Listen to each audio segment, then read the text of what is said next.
Hey, everybody, welcome back. This is Words number 28 with me, Emily, and Danny's on the other side of the screen. And for the first time, I have absolutely no idea at all what we're going to talk about. So either it'll be an amazing, awesome, crazy good show, or for the first time in history, two loudmouth Jewish girls will get together and have nothing to talk about. So well, we might go down in the history books, right? So there we go. All right, what's going on, man? How are you? I'm good. Like you, I have no idea what we're going to talk about. I'm excited to see where you're going to lead us. I don't know. Well, first, the only thing that was said before we pushed the button for you guys, because we know you guys like the pre-show, was that I was complimenting Dani on her new dress. And I was like, oh, it looks like a leotard that I used to have. She was like, yeah, is it the one that Amy Richet's mom made? I had that one too. So yeah, Dani is wearing our old leotard, and she looks very pretty. And I just did about a 2.5-hour show with Mark Devlin. So I just like hopped off and had a little snack and came back. And That's great. I love Mark Devlin. What'd you guys talk about? We talked about, so he has a book that he wrote called The Cause and the Cure. That's a novel. Like all of his other books are nonfiction, and he wrote it and like hasn't really been able to promote it much this year because it like came out right from the beginning when all this stuff started happening. And he usually goes on book tours and does that kind of stuff. So we talked about his book, but we also just talked about like what it's like over there in England where he lives. And also during this time, he moved from a more urban environment to a more rural environment and what that sort of shift has been like.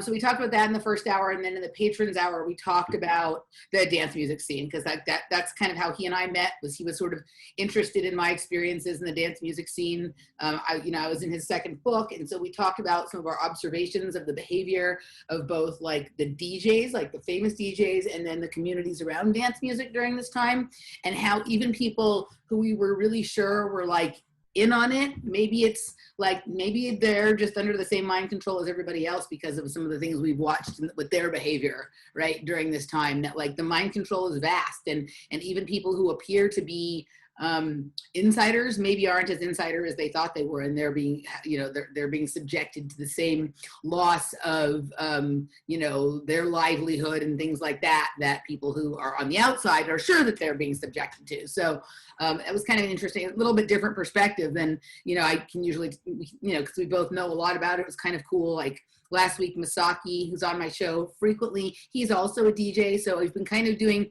first hours on other stuff, and then with people who are into dance music, kind of digging into it, because I think it's one of the most interesting sort of insulated cultures to observe during this time, because they are just gone, dude. Like, I'm excited for you to come here because I have a friend here. She's born and raised in Santa Fe, and she has a couple forward-facing businesses. She has a cafe, and she also is a healer. So we speak in private because we're on the same page as far as our ideas about politics and culture. But she's also really big dance music scene. And like you, I kind of only tap into it through her and through you. And it's interesting to see like the heartbreaking disappointment and what's going on in the community and how many people don't really get it. And it's also interesting to hear her take on Biden and her frustration in seeing people in that community supporting Biden. Well, that's what I was just talking about with Mark, because Joe Biden is actually the person who authored the RAVE Act, which shut down parties many years ago. And the way he got that bill through was by attaching it to the Amber Alert, which is also connects to pedophilia, and that the person who was doing a lot of it was like on the board at Amber Alert was a child trafficker, right? Like, and so people don't know, either they don't know or they don't care. Either one is not okay. But it's so interesting that like we're in this time where like people are in every possible way like rooting for their own demise, whether they know it or not. Yeah, it's really crazy. Like I understand if people aren't down with Trump, that completely makes sense.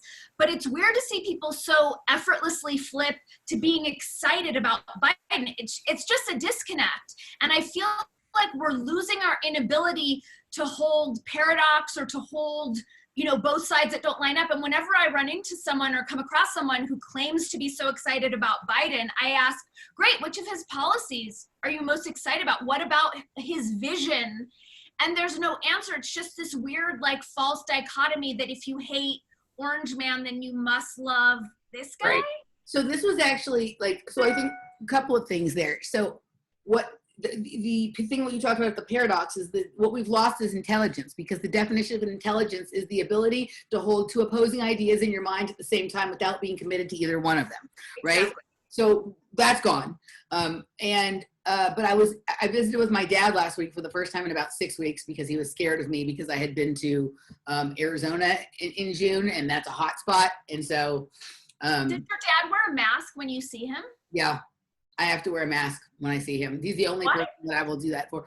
Because he has had, so if you, whatever your beliefs about the virus, he's actually a person who could be, if there's a thing, susceptible, because he had pneumonia twice in the last couple of years. He's diabetic and he's had heart surgery. So he has all of the markers. So, and he's my father and I love him. So I totally get it. And I respect people who are legit high risk. Like, I totally honor that. But if he's wearing a mask, does he expect your supersonic saliva to like shoot through his mask and down his throat? yeah, so he's under the total, I think it's really more, and I'm not saying this to be obnoxious, but I think his girlfriend is like over. I think if it was 2 years ago, we'd still be living together, right? And we'd be in the same place, and he'd be wanting me to go to work and right? So I think she's I don't want to say that that's not fair. She loves him. And so I don't want to say she's overly cautious about his health, but I think it's borders on paranoia there.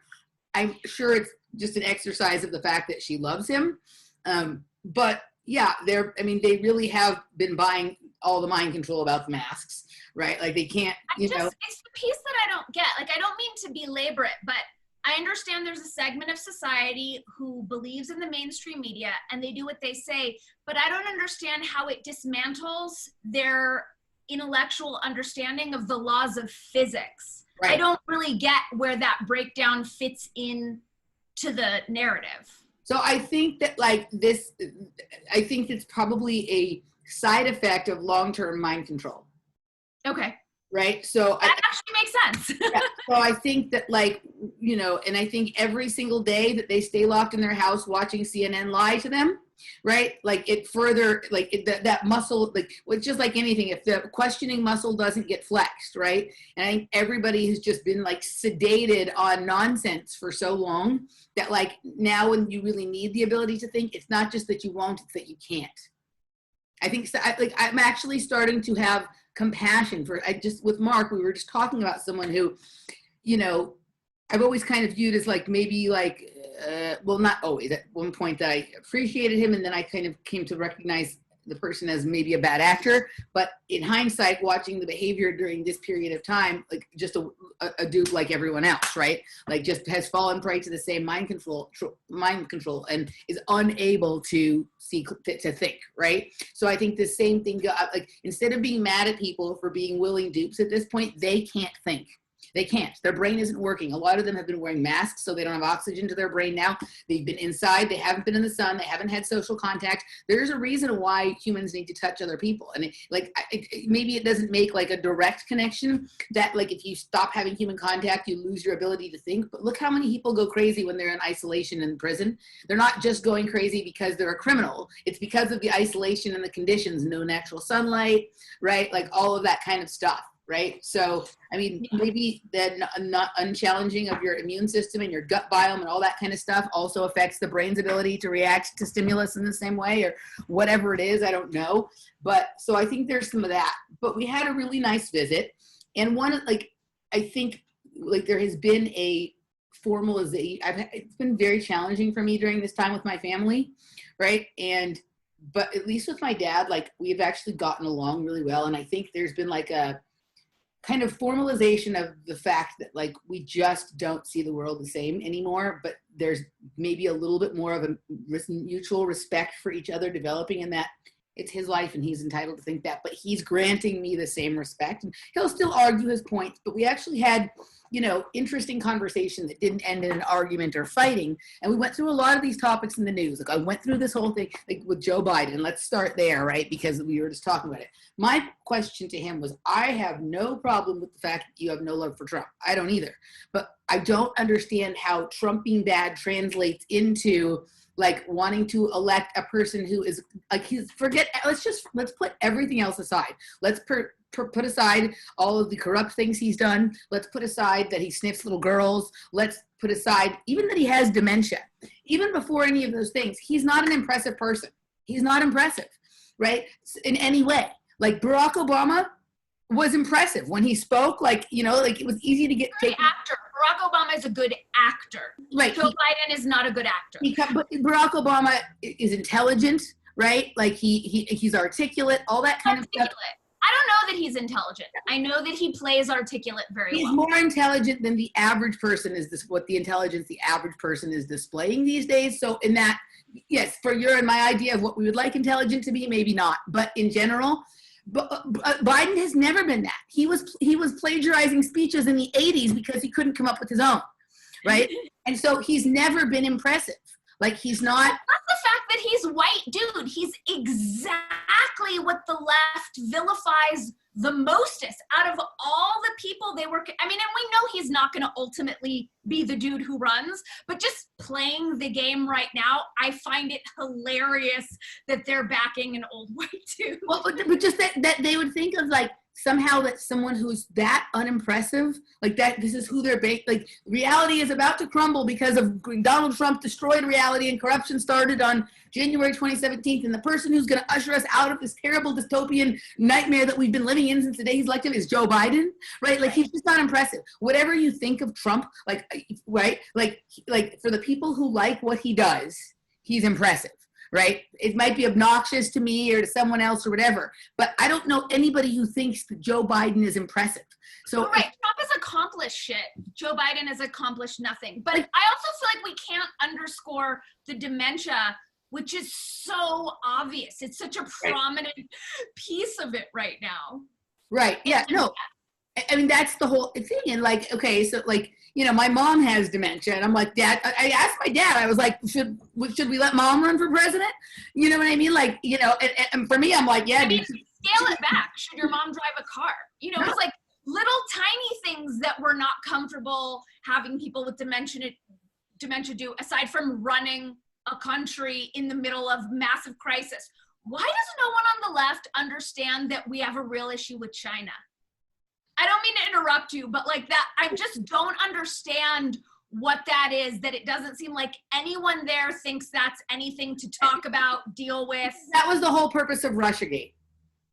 Is like that you can like, remember that you said we can't hold two ideas in our head. They don't even have to be opposing anymore, right? So right now, like Russia is the big scary threat, not China.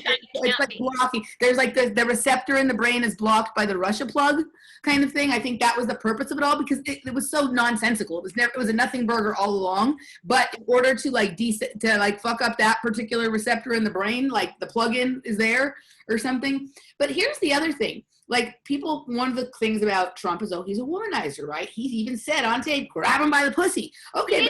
But no, that was taken out of context. And if you look at what he actually said, he was not advocating. Right, but whatever it is, if that's your best argument, is that Trump is on tape saying, grab her by the pussy, right? Then Biden is on tape sniffing little girls, right? So the answer to womanizing can't be pedophilia.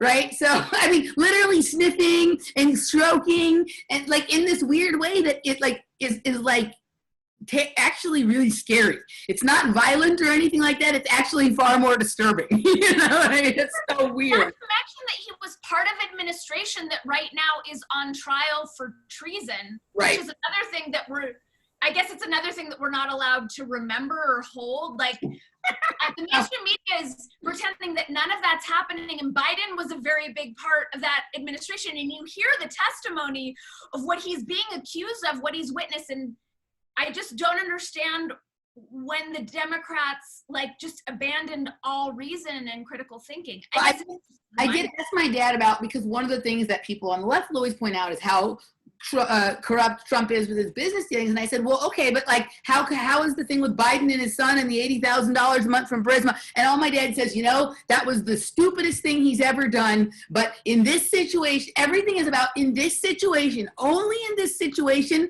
is something like this, like, you know, that we have to do this. And the main reason, and this is the other argument, and this was interesting because actually I listened to, so you listened to Robert and I's.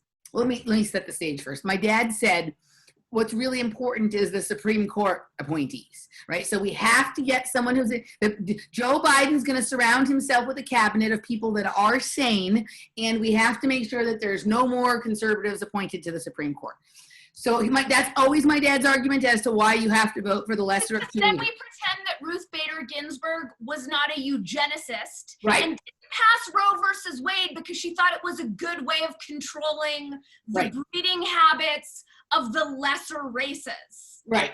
Yes. And he actually acknowledged that there's problems with Ruth Bader Ginsburg, which I was surprised he acknowledged that. But for him, it's like that's the argument I've heard from him for my whole life, is that we always have to vote for the lesser of two evils because of the Supreme Court. Interestingly enough, so you heard Robert Nile and the Matrix Mash rolling out the theory about what's going on with the Weinstein brothers, and they're. Let's be clear. I didn't just hear it. I nerded out. I geeked out in utter intellectual ecstasy over that whole conversation. Everyone go listen to that Matrix Mash. Okay, so then the simulation decided to respond with evidence that we were correct by this past week.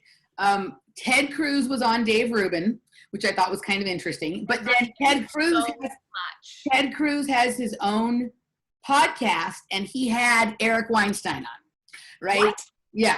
Why? Because they're combining the border conservative libertarians with these Brett Weinstein, Eric. This was our whole point, is that they're going to take a certain strand of the progressive movement, certain strand of this sort of conservative movement, and glue it together and claim it's libertarian. And you know, they're going to come up with some new party. Socialism. It's flat out fucking socialism. Did Ted Cruz take the bait? Well, he's part of it. They're going to pull together progressivism and certain aspects of the fact that conservatives, some of these conservatives now lend a little bit more towards free speech than people of the left. So they're going to take they're going to do what we were talking about, thesis, antithesis, synthesis. And they're going to call it the new libertarian, the intellectual dark web party or something like that, right? They're not keeping it with the unity ticket. I don't know what the fuck they're doing. I mean, we're just making up, I'm not sure what the name is going to be, but this was evidence of that. And one of the things that Eric was saying, I started listening to a little of his interview, right? Because I'm like, oh, this is just, so they have, it's Ted Cruz's podcast, but because Ted Cruz doesn't know anything, they have Michael Knowles there as a moderator to ask the hard questions because Ted Cruz doesn't know how to ask them. And he also doesn't do research, so Michael Knowles is there, who's a conservative. So Ted Cruz is a conservative with a few little libertarian kind of bents to him. Michael Knowles is a conservative. Eric Weinstein is George Soros progressive, whatever. It's perfect. Thesis, antithesis, synthesis, right? And Eric goes on and says, the biggest problem with the people from my side of the aisle is this stupid argument about the Supreme Court. So he already knows that this argument is falling flat on the people of our generation who they're hoping to capture, right, in their movement. So I thought it was astute of him to address that.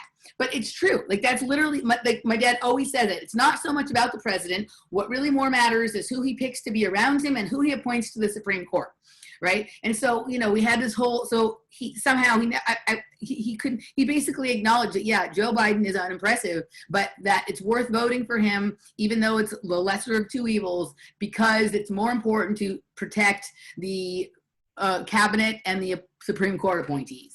It just makes no sense. It's just mediocrity. The lesser of two evils and the voting in defense out of fear of what can be the whole reason why we're in this pathetic, nonsensical mess. Yep. Because people have forgotten to have a vision and get excited about something, and the fact that we can co-create our country how we want. They always default in fear and then play defense. Play it safe. It's always about playing everything safe. Yes, it's gross. It's boring. It's really boring. So we went through that, and we went through a list that the African American Museum at the Smithsonian Institute put out about all the things that are white supremacist in nature, like being on time and hard work and all that. Talk about how that term has been completely co-opted.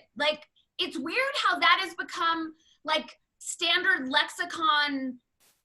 It's just there all the time. When I think of white supremacists, I think of KKK members, people who are in a group that is devoted to this ideal of white supremacy, not something that could, if I say something that could be misconstrued as racially insensitive, these days in 2020, I'm a white supremacist now. I just want to call it out because it's bullshit how these words are being co-opted.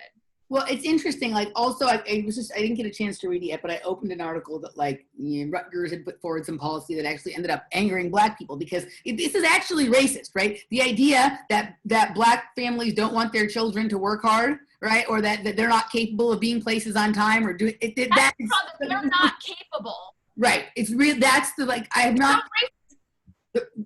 All the racism comes from the white upper class liberals that are supposedly the allies in fighting for racial justice. It's the soft racism of low expectations, which I know Bush's speechwriter wrote for him back in the day, but that is exactly what we're seeing. Like, to have lower expectations as though they're less capable, as though anyone is to disempower them and do them a disservice. It's like that article I sent you about how grammar is racist. Right. So what, you can't expect Black people to use proper grammar because they don't have that ability? Ew. So my dad comes, so one of the things that the thing said was racist was the SAT and the ACT, right? And I said, here's the issue, Dad. I'm actually not opposed to getting rid of the SAT and the ACT because I don't think they're useful tools at measuring somebody's intelligence or their intellect for anybody. For Black people, white people, tall, short, they're not. They're stupid, right? There's questions, like nothing that was ever on the test has ever come up in real life for me.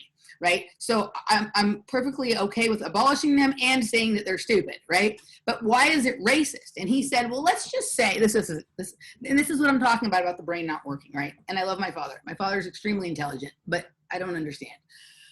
He says to me, let's just say for the sake of discussion that like there's just some sentence, right? It's just the sentence on there and a word in the sentence is yacht. Right? But the Black person has never grown up in a place where there are yachts, so they don't actually know what a yacht is. And so because they don't know what a yacht is, they can't answer the question correctly. So people in Arizona, are they also, they don't know what a yacht is? Only people on the coast. I've never been on a yacht. What the fuck? Neither have I. Yeah, I've never been on a yacht. And I'm like, but also, like, at what point is it reasonable to think that a person knows what a yacht is? Right? Like, if you take your SAT at 17 or whatever, right? Like at 35, like, because a white person who didn't grow up near yachts wouldn't know either, but you assume that they know what it is. So at what point what is the age where, like, regardless of your race or upbringing, that you come into this knowledge of what a yacht is, right? It's like, also so racist to assume that all Black people are poor and lower class. Yeah. I cannot stand that. That's not the case. Yeah. Yeah. I think we were talking, that thing about the SATs wasn't from the list from Smithsonian. It was like some new, like the NC2A schools, the coaches of the football and the basketball teams and stuff are asking for them to drop the SAT, ACT requirement because it's racist and because right now it's hard because of COVID or some shit, right? So that was what generated the conversation. Allegedly, the ACT and the SAT are testing what we've learned through government-approved curriculum. So we're all being given the exact same curriculum, whether you're in a shitty, poor school or a fancy, rich school. Allegedly, we're all being given the same curriculum. And if that's not the case, then they can tailor it accordingly. I just can't go this far backwards on the race question. It's Olivia agrees. Olivia agrees. She just came roaring through with the giant. Yeah. Thank you, Olivia. You know, my mom's cat used to. She had a cat named Olivia. Okay, so this one of the big evidences for me that we're like the simulation is tightening is that every person I've met in the last month has a cat or a dog named either Olive or Olivia, and we call her Olive, right? Like even when we were on vacation in Arizona, I would go into a store. The store would have a dog there. Oh, that's Olive, right? Like everyone. Fucking Michael Wan's cat's name is Olive. Everyone I've met, their animals' names are Olive or Olivia. Well, what's weird is that I've heard you mention Olivia before, but it wasn't until this moment that I remembered that my mom had a cat named Olivia. And this is kind of a meandering, I don't even really know what we're talking about, but in terms of the simulation going whack job this week, I remember I sent you that text, the documentary that I've been working on. The director sent me a text saying, hey, which documents that predict the situation we're in now do you feel like are the most important to include in the film? So I mentioned Lockstep, but I also referenced that 2001 NASA document that you and I had talked about in a much earlier show Mm-hmm. a couple years ago. So I dug through our emails, found the link to that, and sent it to him. And then weirdly, I was listening to the new Dollar Vigilante, Jeff Mm-hmm. Barrowick, and he referenced that exact NASA document. And he said, I don't have a link to it, so if anyone knows what I'm talking about. And I just thought, that is so weird. This must be my personal simulation, because no one even knows about this document. It was just kind of a bizarre. Everything is like that right now. Like the manifestation is incredibly quick right now, right? And so like literally it's, if you talk about something in the morning, it will show up in the afternoon in some way. So it's understanding A, what the mechanism is by which it's happening, and B, if we know that if we talk about something in the morning, it's going to show up in the afternoon, what are we going to talk about? Wonderful things. Right, but like fun, exciting, high vibe things. Obviously, like it's important as we're figuring it out to test it with, like, so I've had things happen with peacocks and grilled cheese sandwiches and things that don't actually matter, but it's kind of good, right? Because if we're dealing with something that is actually like super important and we don't quite understand the mechanism yet by which it happens, things could go terribly wrong. But this is like just yesterday, I was telling, do you remember that author who had a couple of really good books like in the early 2000s, and they even made a movie? His name was Augustin Burroughs. He wrote that book, Running with Scissors. I know his agent, and I have like kind of a through line with him, and I went to one of his readings when I was in Seattle last year. I know Augustin Burroughs. So I was telling Laura about him and about something that was really funny in one of his books, right? And so I've never mentioned Augustin Burroughs to her before. We've never talked about that. We're over at a friend's house for dinner last night, and the person says, oh, I just got back from Marblehead, Massachusetts, which is where Augustin Burroughs is from, and his book is largely set, like his most famous book is largely set in Marblehead. I haven't heard anybody say Marblehead, Massachusetts in 20 years. How is it that on the same day that I told Laura about Augustin Burroughs, who she'd never heard of, right, like that he says Marblehead, Massachusetts, everything is like that right now. Like the other day, like Laura noticed that the little street my mom lives on, like, you know, everything is like that right now. My mom lives in a condo complex. So like they have their like little private name streets inside the condo complex. And the one in front of where she lives is Stravinsky. And Laura said something about it, right? And then like literally 3 other times that day, Igor Stravinsky came up when neither one of us had said or heard the word Stravinsky for the previous 20 years. Right? Like everything is like that right now. So like there's like, and I actually think this is part of what all of this nonsense with the virus and the mask wearing, and particularly with the arguing about it, is to draw our attention to those particular things. Because right now, reality is very moldable, changeable, flexible, speak things into existence and whatever. So they don't want people to have access to that wide open field. They want everybody focused on this little corner over here. Like, they want everybody staring at the car accident. Right? And nobody just saying, hey, the road over there is open. Let's just get there quickly. Right? And so that's what part of this stuff is, that everything is so synchronistic right now and so like easy to sort of bring into like manifestation is really possible right now. But there, like, so I think we really need to start paying attention to what is the mechanism? Like, how is it? Like, is it how you talk about something? Is it just, does it have to be mentioned in offhand if you're doing something intentionally? Does that affect its ability to be manifested? So in that case, like, how do we start to train our mind to focus on certain things but keep other things in the periphery? So that, you know, it's all sorts of weird stuff. But how did we get into this? Oh, Olivia, the cats. Everything is like that right now. Yeah. And the forward thing. Everything will feed back to you the idea you were thinking of this morning. Everything will feed that back to you. Yeah, it's interesting. I mean, as far as the mechanisms, they're the same mechanisms of manifestation that always apply. They're just amped up and accelerated right now. And I've noticed, like last week, I had been involved in the, you know, in a couple different groups in Santa Fe to fight this, and I was speaking at city council meetings, and it kind of hit me all at once, where I was like, no, I need to get out of all of this, because I'm giving my attention to the construct that is the matrix, and I'm ratifying it, and I'm letting myself be swayed by this giant psyop, and it's not where I want to put my attention. And I talked to a few different people who all had the same thing last week.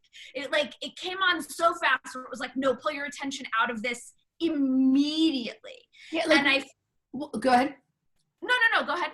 What if it's like this? What if there's a time period, say from now till the end of the year, right? Or the end of the summer, or the end of whatever it is, right?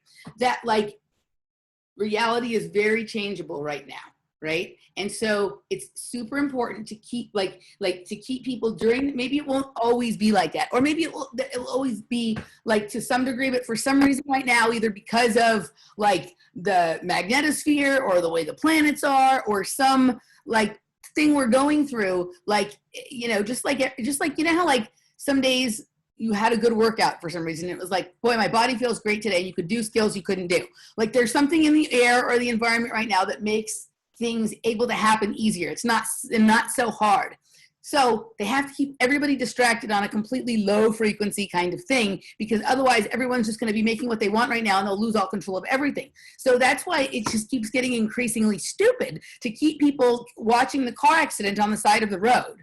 Right. And maybe like when whatever this time period is passes, then like, oh, you know, they can lift this, or we'll go back to some odds, never going back to normal, but it won't be quite so crazy, because this tremendous period of maybe they knew they were up Schitt's Creek because this was a really great year for manifestation. So they had to create something that would just capture everyone's attention. And that's why I understand and respect, and that like, hey, like there's things going on that we shouldn't allow to happen, right? But what if what if they know the people with the most manifestation power will squirt all their energy fighting the mask thing and not be over here like creating everything else that is about reality that they would really like, and then their opportunity closes. So we have to be very careful, and I think that people just need to ask themselves this question: is this what I'm here to do? And if this is the purpose of the lifetime for you, to like resist an oncoming tyranny, or to like, you know, fight the mask fight, then I think you should do it. I will support you doing it in a smart and clever way and whatever. But it's very clear to me that that is not what I'm here to do. I'm here to open metaphysical gateways to other worlds. And so while everybody's doing that, I'm going to go do something else, you know, or whatever it is, right? Like that is not what I'm here for. And so even today I was listening to Sonia Barrett interviewed that lady from the health. Can I jump in real quick before you jump in, Sonia Barrett? Because I just want to acknowledge that I believe what you're saying is true, except I don't think it's a temporary portal. I think this is how it is now. I think that we are shifting into fifth dimensional reality, into a much easier, quicker, more immediate manifestation that I don't think it's going away. I think this is how it is. And I agree with you. It's time for all of us who know that we're here to anchor new light codes, to bring something different, to just let it all go. And where I'm at with it is we've already won. Like it's just playing out more slowly in 3D. And I don't really need to get hung up with how it figures itself out. I just am choosing to align with what's exciting for me to align with. And life for the past week since I've made this decision is way more fun, way more synchronistic, way more uplifted. So I just want to acknowledge what you're saying is true, but I don't think it's temporary. I don't think this portal is going to close. I think this is how it's going to be, and it's just going to get more so.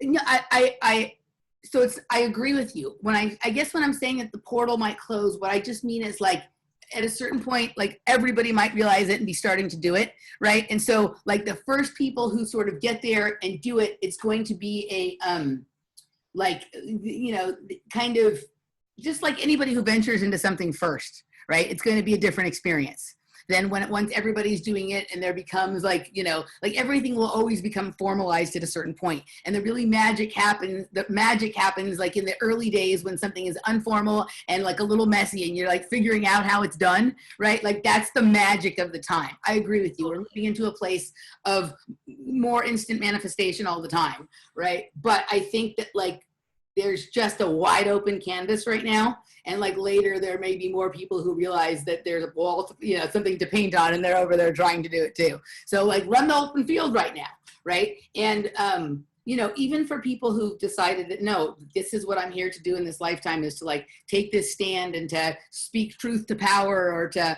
you know, try and convince someone to wake up or whatever.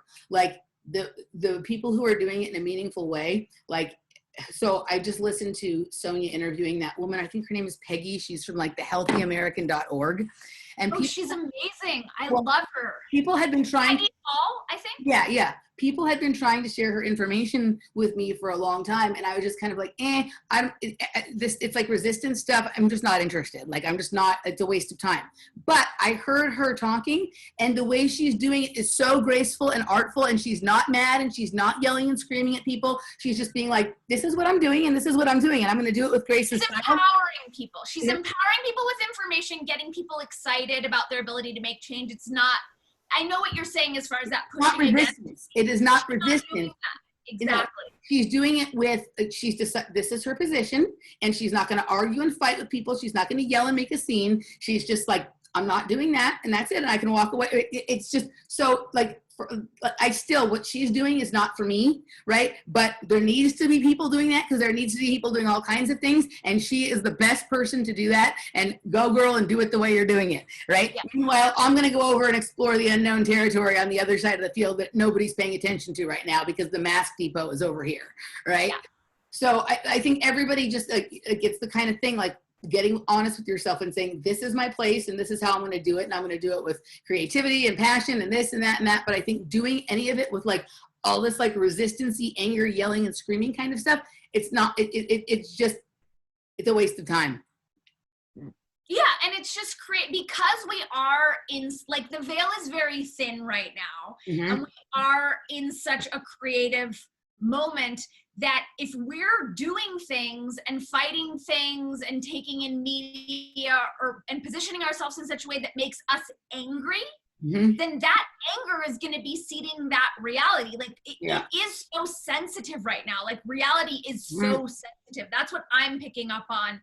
And for me, it's important to be like really pristine with my energy and what I'm putting out, because that is creating at such a rapid, epic, accelerated pace right now. Yeah, absolutely. Yeah. So how did we get into that part? We were talking about the simulation being cuckoo and manifestation being cuckoo. Yeah. The one thing you and I did talk about this week was the sort of masculine, feminine energetics. Do you want to get into that? Well, sure. Like, I mean, you had an interesting point, and then I just thought it was interesting you brought it up because of what I had learned the week before. But why don't you go ahead and kind of tell people what you were telling me about? Yeah, so in the process of taking my energy away from stopping the shitty thing, I decided, okay, I'm going to write a new book, and I'm, writing about shifting our culture from hierarchy to heterarchy. So as I'm diving into the book, I was exploring masculine, feminine energetics, and I've come across different lists of them, but one of them that I came across said that recognition of facial expressions was feminine.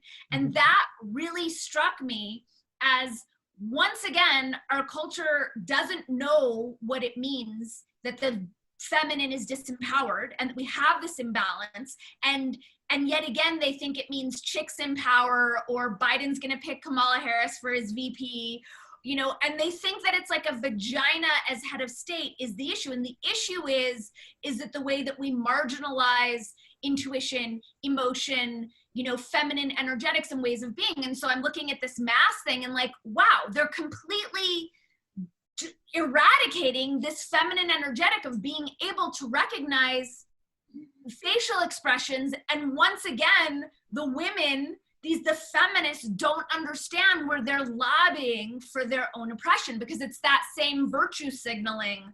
Like, that's where I see the crossover. The people who virtue signal about, wearing the pussy hats at the meaningless protests or calling other people white supremacists are the same people wearing masks alone in their car. Yeah, absolutely. And I guess for me, it just I'd had an interesting, I've talked about it on a couple different things, but this biogeometry thing with Ibrahim Karim, and he talked about like where we're at right now is like he started back from ancient Egypt and kind of worked forward, but where we're at right now is like the furthest logical expression of the bifurcation of the mind. And basically what's happened is that left brain analysis tools have been applied to right brain content and have completely gotten to the place where the analysis tools are now becoming the content. They have so overtaken that brain, right? Okay, so that is so mind-blowing. Can you give me like a practical example of that? Okay, so what he was talking about before was like when the brain was like unified, right? Like when we all just lived with all the realities around us, right? So there was all these like energies and like things of nature, right, that were like different, but they were part of the whole nature of things. It was like an environment you lived in, right? And then as like then in ancient, like, so then at some point, like by the time of ancient Egypt, you'd had a certain kind of separating of the mind, right, where they had started to develop some logical analysis tools, right? So they had started to develop some left brain function. Like I don't know, I need to go back and go through the notes, and I'm actually going to read his book to see like if he talks more about like what caused this to happen, right? But the way that the brain developed, it started to develop tools for logic and analysis. And in the beginning, it was just applying those tools gently to the right brain content. So the right brain content was in touch with nature. All that meant lights, colors, sound, energies, frequencies. And that's where you start to have like, because the ego more exists in the right brain, right? Wielding these tools, you have like all of a sudden this idea of like gods, which were really just a personification of an energy, right? Mm-hmm. And then now you have that all the way down to like aliens, right? Like if something is so different, it makes us feel so uncomfortable, it must be other, it's an alien, right? And so like the more they applied these tools, the more like the more the split went on, the more tools were developed, the more things that they were applied to, whether it was appropriate to, right? So one would think like, you know, like logic and analysis, like, you know, it's a hard thing to say, like, should you only apply that to things that should be looked at logically and analytically? And I think this goes to the male and female thing, right? So you're using like a more masculine way of thinking about feminine content to the point that it's not feminine content anymore. At this point, it's basically masculine content. Yeah, what's coming to mind for me are artist statements. Like when you go to an art show, and if it needs some like long, complicated explanation with multiple paragraphs for me to get the art, then I don't think the art is very successful. Art is much more intuitive and right brain. So that's what I got from you explaining that. Yes. And so I think what we're living right now is like, and this would be the whole point.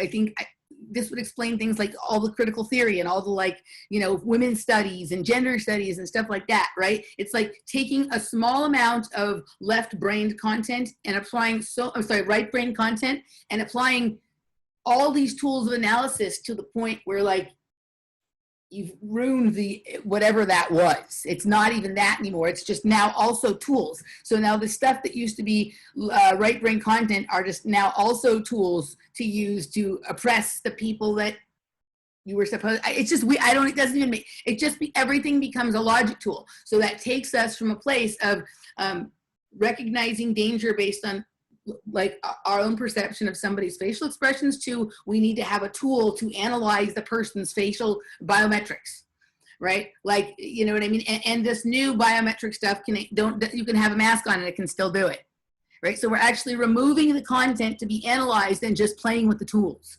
It's right. Just like banging the tools on stuff for the sake of banging the tools on it. Yeah. Mm-hmm. Yeah, sounds about right. I mean, it's crazy in that how ass backwards it is, because we have seen the resurgence of this like crazy neo-feminist movement in the past few years, and yet what we're seeing is like an obliteration of the feminine in our culture. Not feminine chicks, but feminine in like being able to gauge people's facial expressions when having a conversation. Now that is something that is being put out and being replaced with this like left brain AI analysis machine. Like it's so ridiculous. Well, this goes to everything. This goes to the digitalization of music and art and all of this kind of, right? Everything has like a tool of technology or logical analysis applied to something that used to be a feeling thing or a creative thing or an emotion thing. And now it's just like, you know, its own new kind of widget as well. Right? Kind of thing. Like it's very, like everything's an app, right? Like you don't need to have emotions anymore. You have an app to analyze the things that you used to. That's what emojis are. Yeah. Yeah. So yeah, no, totally. So yeah, so that was interesting. You also, and I didn't have, I didn't have a chance to go look it up, but you had told me that you did this interesting thing where you looked up the Wikipedia definition of pseudoscience.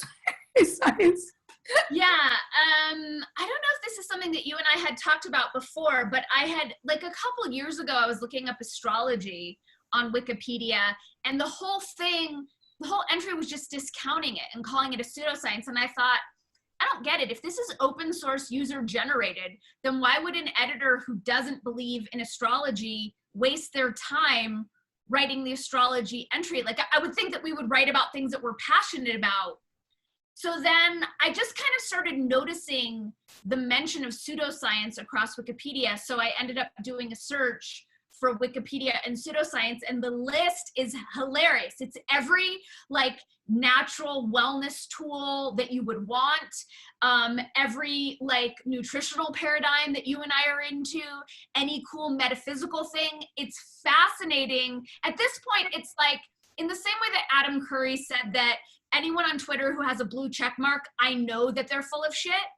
And in the same way right now, we know that if your YouTube channel is being censored, it's because you're speaking truth. Same way as like when I get a notice from like an Instagram fact checker saying, independent fact checkers have deemed this post false, I know that it's true.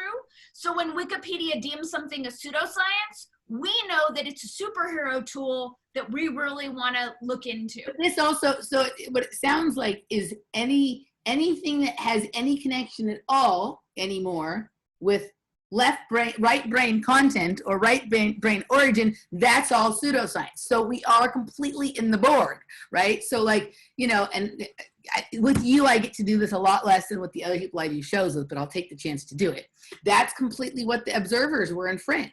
They were they had, you know, like they were humans in the future that had lost any access to the left brain. The entire brain had been engulfed by right brain activity.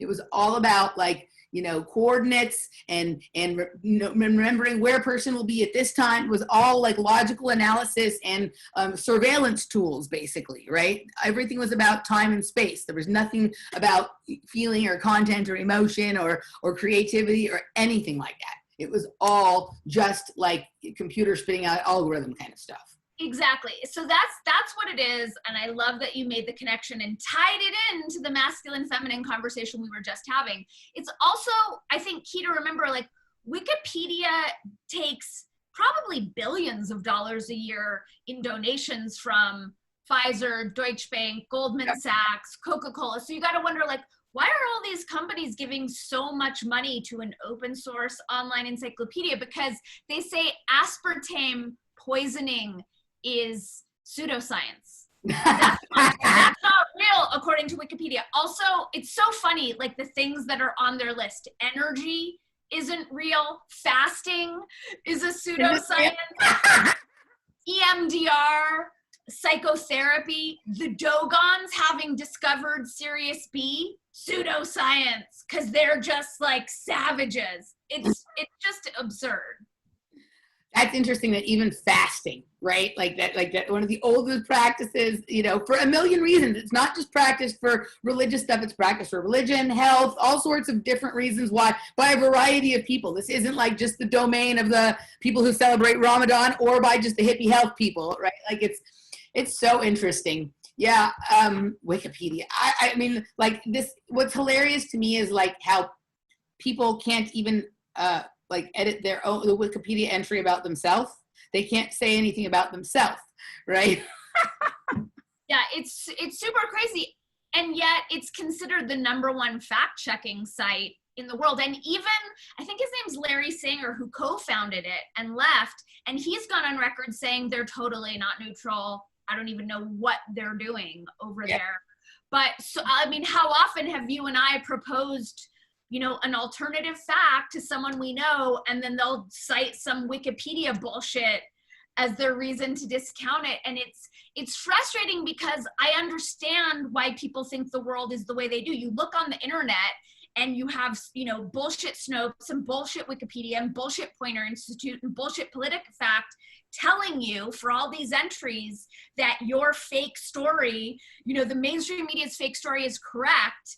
And it's, you know, it has created this bizarro barrier that we're all trying to navigate. So there was an interesting one a couple of weeks ago, like when we were in the midst of all this, you know, racial talk, slave reparations, all that kind of stuff. Are we still talking about that? I don't even understand how that's going to work. All right. So, but there was people who were saying, well, you know, it's not only Black people that have been slaves. There was like a large Irish slave population. Right? Every culture on the planet, in every country in the planet, since the beginning of time, has been enslaved. So there was a certain set of research or articles that was being shared as proof that the Irish had slaves too, right? And so I guess at a certain point, maybe like there was some information that was being shared that was wrong, right? Okay, which I believe that. I think a lot of times whenever some of these things come up intentionally, like arguments that would support the fact that there are other slaves besides just Black slaves, they intentionally share misinformation about that so that to help in the discrediting process, right? So somebody challenged the person about who shared the thing that who shared that thing about the Irish, but they challenged them with articles from AP and Reuters saying, see, it's already been debunked. Now, I actually think that the article about the Irish people was wrong, but the fact that the deep research they did to debunk it was from AP and Reuters, like that's like the same thing. I'm like, when me and my dad are arguing about the veracity of the virus and what should be done about it, whatever, my question to him is like, have you looked at any papers? Have you read any journals? Or are you just telling me what you are getting from the LA Times, the New York Times, or CNN? He's like, but they're talking about the people who are talking on those things, they've written, no. Have you just taken 7 minutes, because it only takes 7 minutes to go find Lancet or the New England Journal of Medicine or the whatever, any of those kinds of things, and just read the article yourself, because what you'll find is even in the ones that you think are supporting what you're saying, at the bottom, they're actually saying, yeah, but not really, right? Like, you know, like, right, have you done it? Well, no, but the person who you're talking about from the article, they were on, no, CNN's only going to ask them about the part they want to ask them about, right? And it's just, I haven't ever met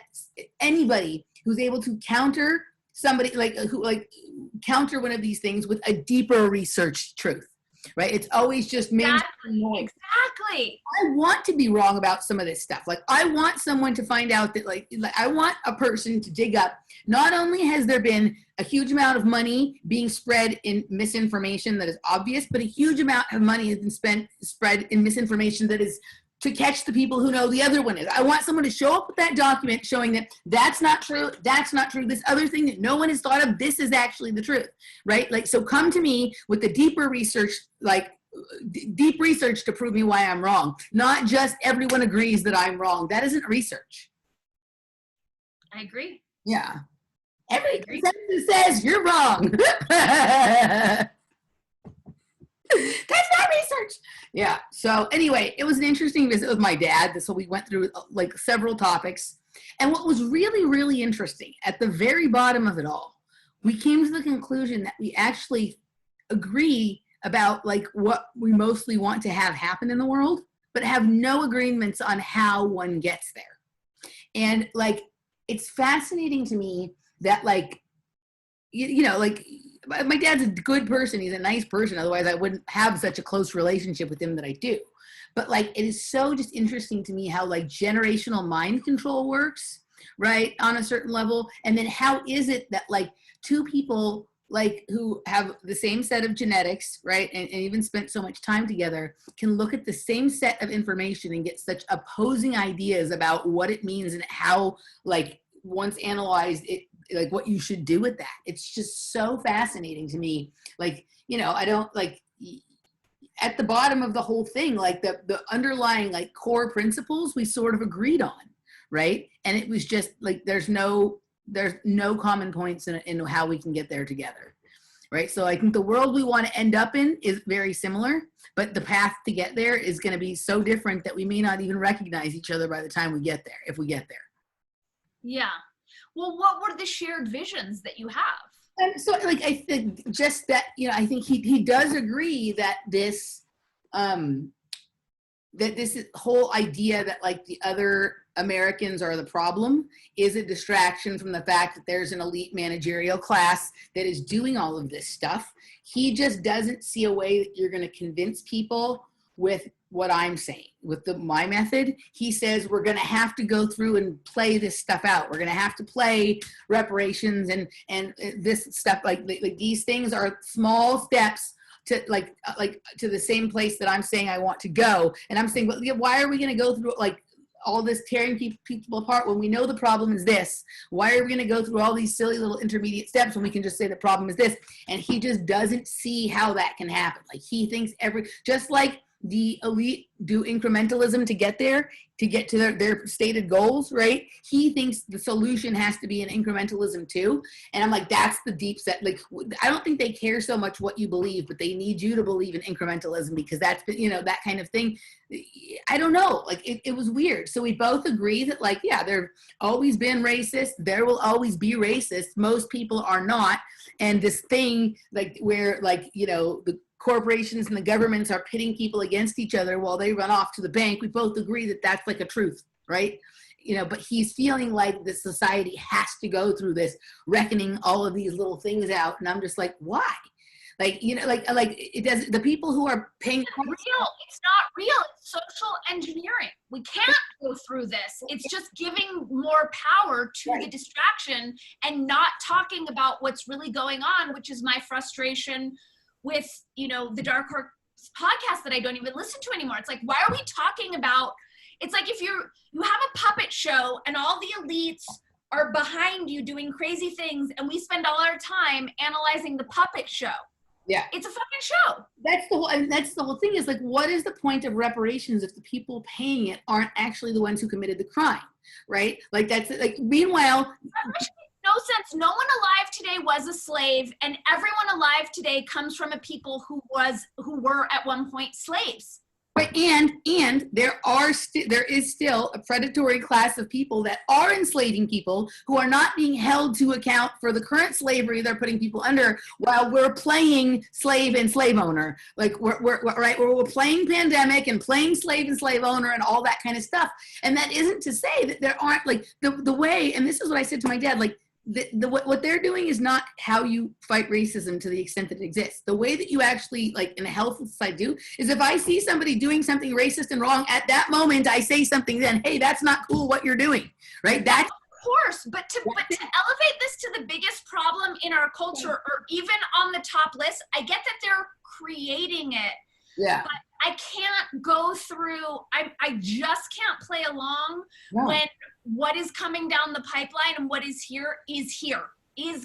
much bigger. I just can't go through the motions of it, especially when you have ridiculous corporations like Starbucks and Nestle coming out saying Black Lives Matter when they use African slaves for everything they do. It's just freaking absurd. And the whole notion that for Black people to matter in our culture, they have to be superstar athletes or they have to be superstar pop stars, that's slavery. That's fucking enslavement. And to have those people coming out with Black Lives Matter, it's everyone doing the bidding of their oppressors, and it's just yucky to me. Totally. Totes. In full agreement. Absolutely. But I think it's, you know, I don't know if it's just when people get older, like they get tired and they can't imagine an energy to like, so every, like, right. He can imagine taking a step, but he can't imagine split leaping across, right? So for him, there needs to be pebbles across the stream, whereas you and I are like, I'm just going to do a split leap across. Right. And so I don't know if it's just that, because like, he certainly didn't believe these things when he was younger. He was very like against the grain in his thinking when he was younger. Right, but the implications of the extent of worldview shattering that we're looking at and core beliefs that will then crumble and have to be questioned, the stakes are way higher when we're older. Like for your dad to pull back on that now is to call 70 some odd years into question, whereas for you and me, we have much fewer years and we've been doing it for so much longer. So we're not banking on our IRA or our Social Security or the illusion that our doctors or our government give a fuck. Yeah. Yeah, no, I mean, that's the whole thing. I mean, part of like, it even goes into like part of how, like, my dad assesses my grown-upness in comparison to, say, my sisters, right? That she has like a retirement plan and a pension plan and all that kind of stuff, right? And so like he feels secure that she's going to be okay when he says, I worry about you. But like, okay, but like that's going away. Like what he doesn't even understand is like the actual whole point of the exercise we're in right now is to create an excuse for why the pensions won't be there, because they're not going to be there anyway. And at least when people look back on 2020, instead of saying, oh, the bankers robbed me again, they're going to think that they don't have their pension anymore because of COVID, but at least we're all alive, so that's all that matters. Well, this is, I mean, the whole thing that we're witnessing, and the reason why people are so willing to mask themselves and give up their rights is because they're not grown-ups, right? Like, they might have an IRA and they might have a retirement fund and they might have a mortgage, but they don't know themselves. And what it brings to mind, did you ever see the Lars von Trier movie Melancholia? No. It's so great and I highly recommend it. But the basic gist is that like you and I with not having IRAs, not having mortgages, not having these illusions of safety are actually more prepped and more, we're in the positions to be able to not only handle what's coming down the pipeline for us, but to be of service to those around us in a way that the people with their Roth IRAs and their retirement funds and all their health insurance and all that other bullshit aren't going to be able to handle shit because they've given all their power away to these perceived authority figures that don't exist and don't care about them. Yeah. Yep. I think you're exactly right. Consensus is you're right. We agreed on so much. I feel like it's a successful conversation if for no other reason than we agreed on a lot. Right, absolutely. All right, I think we kind of can wind it down here. I do. Dani did share with me a couple weeks ago, and I just finally got a chance to watch it. That a really good video by Syrian Girl. Maybe I'll put it in the show notes here so people can go watch it. But like I thought it was interesting, and I think you were going to try and reach out and see if maybe we could have a conversation with her. So far, I sent her an email. We're batting 1,000 on asking people to join us on the show and getting a response. It's so weird. Heather Haying used to respond to me every time, but ever since this has gone on, it's radio silence. Fingers crossed for Syrian Girl. I did email her over the weekend. Yeah. And that video that she did, though, about like how we're basically in an Israeli indoctrination camp right now, it was pretty good. Like I watched her several years back, and then I just kind of lost track of her. But yeah, no, I felt like I pretty much agreed with almost everything she said in that video, which I don't need to have someone agree with me to have an interesting conversation. We were hoping people we disagree would come on the show, but so far that's not happening. So maybe we'll get someone, maybe even people who I thought agreed with us, they won't come on either. So I don't know if anybody has. Have you invited people to come on who are like, no, I want nothing to do with you two? They just don't. People who used to, like, I invited Cynthia McKinney to come on with us, and she's been, we've done a show together in the past. We've shared emails in the past, whatever. Like she even is asking, at one point when I thought I was maybe gonna have her son on, I sent emails to both the email address I had from her and the contact form on her website. Radio silence, right? Like, you know what I mean? So it's weird. Like, I just don't know. I'm bad for your reputation, Emily. In more ways than you could ever understand. But I love you, so it's okay. Anyway, but no, I mean, it's just what it speaks to is like people are actually like, unless it's in a totally coached environment, which I feel like the whole coming together of like Eric Weinstein and the people on the right is, unless it's in a totally coached, pre-programmed environment, people are at this point afraid to have conversations with people that they disagree with. Like, there's nothing wrong with just having a conversation and disagreeing. It doesn't like delegitimize you because you talked to someone you disagree with. The only way you're delegitimized is if you agree to something that's stupid. Right. And so like, I think there's also like people get this idea, like maybe with, I don't know what it is with Cynthia McKinney. I don't think it's that with her. Maybe she just isn't even doing anything right now. I haven't heard much from her in a long time. But like with Heather Haying, right? Like they have a higher social media, alternative media presence now than they did 6 or 8 months ago, right? They hadn't really started their podcast yet. Yeah. right? They're still trying to figure out where they fit, or their program had, you know, whatever mind control program was going to be launched through them hadn't really been launched yet. So they were still feeling out the possibilities of who they may be able to entrain with their, or whatever it is. I don't know.